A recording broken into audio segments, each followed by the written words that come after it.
The Deep of Night mode is here in Elden Ring Nightreign, and it might seem like it's just the same thing again, but slightly different. Well, that's because Depth 1 and 2, at least as far as I'm concerned, they are pretty much the same as the base game. Nothing really changes other than stronger enemies. And let me tell you, the game does change a lot once you start going deeper in the depths. I am about 20 games in as I'm recording this video, and I've reached depth 3, and I can safely say that the game changes drastically as you progress. So, the Deep of Night mode is a brand new mode in Nightreign, and it is pretty much, in short words, sort of like a hard mode randomizer mode for Nightreign. The first notable thing is these red enemy variants. These red enemy variants will not only be stronger, but they will also drop brand new weapons with new power-ups that also have sort of disadvantages to them. Like, for example, this rotten great axe that I found. It grants me a huge boost in damage negation, but it increases the damage taken when I am afflicted by certain status elements such as poison. So here's everything that's new in Elden Ring Nightreign's Deep of Night mode. We have brand new relics with 6 relic slots. These additional 3 slots will be only affected by your gameplay in the Deep of Night mode, so they only take effect in your Deep of Night mode expeditions. Additionally, we also have brand new red enemies. Like mentioned before, they drop additional weapons that are red in rarity, or sometimes they're just really good weapons that have debuffs and grant you additional power-ups, such as, you know, giving you 50% additional damage reduction or increasing your physical damage negation. Additionally, we have depths. The more you win in Nightreign, the deeper you will be able to go. Depths are like a way to unlock modifiers to your run. This will also make your game harder. On depth 1, you will probably not notice much difference. You will see additional red enemies that will hit you harder, and you will be able to gain new deep relics and brand new weapons that have additional debuffs and buffs. Additionally, we also have the ability to purchase deep relics at the Small Jar Bazaar. These will give you a random deep relic to use in the Deep of Night mode. Additionally, we have 3 additional slots to your relic rights. You can now purchase and or unlock deep relics and put them in your chalices. These additional 3 relics will only take effect in a Deep of Night mode, which I think is a really good way of balancing the game. There are some really good ones, and I really had a lot of fun coming up with brand new builds and new crazy things like self-inflicting poison on Executor and buffing himself, because that's his passive, by the way. We also have the ability to encounter Everdark Sovereigns in expeditions randomly, so you will not know what Night Lord you will be fighting prior to queuing up for the Deep of Night mode. So it takes about 5 games, or 5 victories I should say, to progress through each depth. As far as I'm concerned, I've only gotten to depth 3 so far, but we'll have to wait and discover more about this mode as we progress. The brand new mode is still fresh, so we haven't learned everything about the depths just yet, so stay tuned by subscribing. Another important thing to note is that we have red scarabs as well. So these red scarabs or beetles will always drop 2 talismans. They don't always have debuffs, but they can allegedly have debuffs as well. But anyway, yeah, if you go for these beetles, they will drop 2 talismans. So always go for these beetles, and hey, maybe share with your friends. So in terms of damage, well, this is depth 1 gameplay, as you can see right here, so it's pretty much the same as base Nightreign. It's not exactly difficult, but things do end up moving a little bit faster, and enemies end up hitting you slightly more, especially the red enemies. Personally, you probably won't even notice a difference on your first playthrough. In the Deep of Night mode, you progress through depths. You start at depth 1, which is pretty much the same thing as the base game, except it has harder enemies, and you don't get to see what Night Lord you will be fighting until you are in the actual expedition. As you progress through the depths, brand new modifiers will unlock as you go deeper into the night. Things such as not being able to see enemy camps like elements. For example, you know how there's like a little fire icon at the cathedral? Well, that fire icon will be gone the deeper you go into the night. That's one of the things that you can encounter during this gameplay. Also, expedition raids and incursions will be more likely to happen, and also, in my experience, more randomized. For example, I had Libra invade me during a Tricephalos raid. Now, in case you don't know what I'm talking about, during expeditions, you will sometimes experience incursions, such as, you know, Libra or the Plague of Locusts or something like that. Those are often tied to Night Lords. In my personal experience, so far 20 games into playing Deep of Night, I have not experienced a scripted expedition raid or incursion. For example, I was fighting Fulgur here, and later into my game, I experienced the Plague of Locusts. Now, I don't think that is something that happens in the regular Dark Drift Night expedition, so we'll have to wait and see.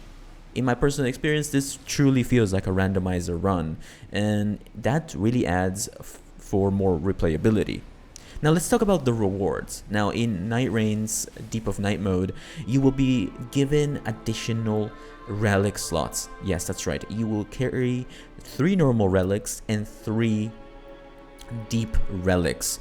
With the deep relics, you will be given huge boosts sometimes, but also things that debuff you, like for example giving you +4 physical attack, but you get rot buildup if you are not at full HP.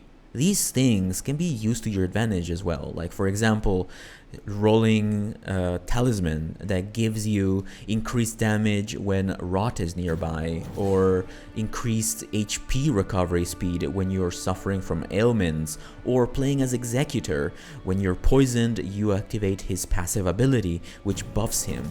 So brand new opportunities for gameplay and builds are available now in the Deep of Nightreign mode, and honestly I feel like this really will add more replayability to this game. This truly is something that I have been looking forward to in Nightreign. Now these random deep relics are also given to you at the end of each expedition, even if you fail. Now the Deep of Night mode is one of the best ways of farming Merc. You are given a huge boost in Merc. I even got 4,000 in one run after defeating the Night Lord of that expedition. Now, speaking of beating an expedition, at the end of each expedition, you will be given 200 points towards your depth. Each depth, as far as I know, is about 1,000 points. So it takes about 5 matches to level up your depth. That means 5 victories. So you have to win 5 victories in a row to go to the next depth if you want to do, if you want to take 5 games. And each game, mind you, takes about 38 to 40 minutes. So yeah, it's not really a grind, but in probably a week, you will probably have reached depth number 5. Now, in terms of depth and matchmaking, players will be more likely to match against players that have the same depth. This doesn't lock you out of matchmaking. So for example, if you're depth 10, that doesn't mean you won't be able to queue up, because most people are at deep, depth 1 and 3. So, depth 1 through 3. It will try to match you with people that are at the same depth. But if not, it will try to match you with people that are closer to your depth. So yeah, it will still take into account the deepest depth in the lobby. If you're playing with friends, for example, I am depth 2, it still matched me with my friend that is depth, 0 or 1. So it's not going to prevent you from playing with your friends, especially if you're using passwords. So don't worry too much about that. Now, these red enemies, let's talk about them. I forgot to mention. These red enemies can also be bosses. Now, that doesn't necessarily mean you will struggle against them. Sometimes they're just the regular version. They just will yield a red dormant power at the end.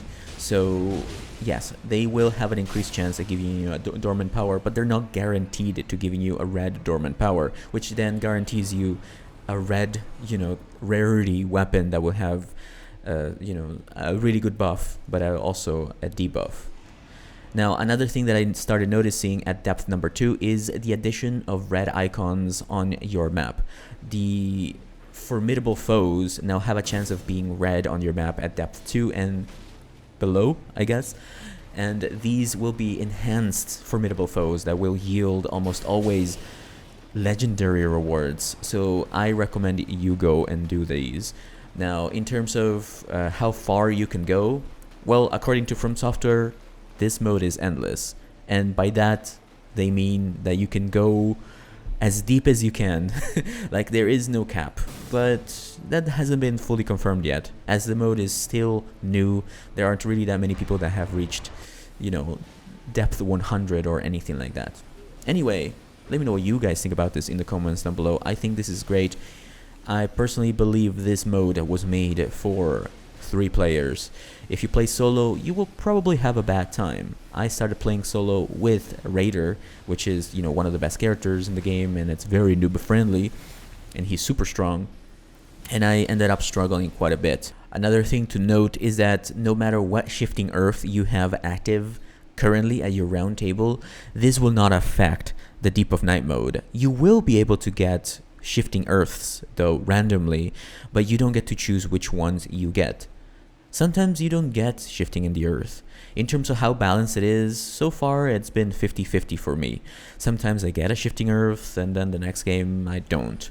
And sometimes I get one, and sometimes I don't get one. So far I've experienced Rotten Woods, the mountaintops, the volcano, and Noclatio. So there are no new shifting earths with this new update, but I suspect there will be in the DLC. But we'll have to wait and see. Another thing to note is that these weapons aren't new. They are still the same weapons. They just have different abilities in terms of buffs and debuffs.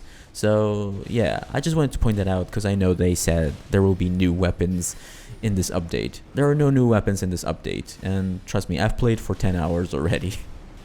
Anyway, let me know what you think about it. Don't forget to leave a like, subscribe for more videos, and I will see you in the next one. Bye bye.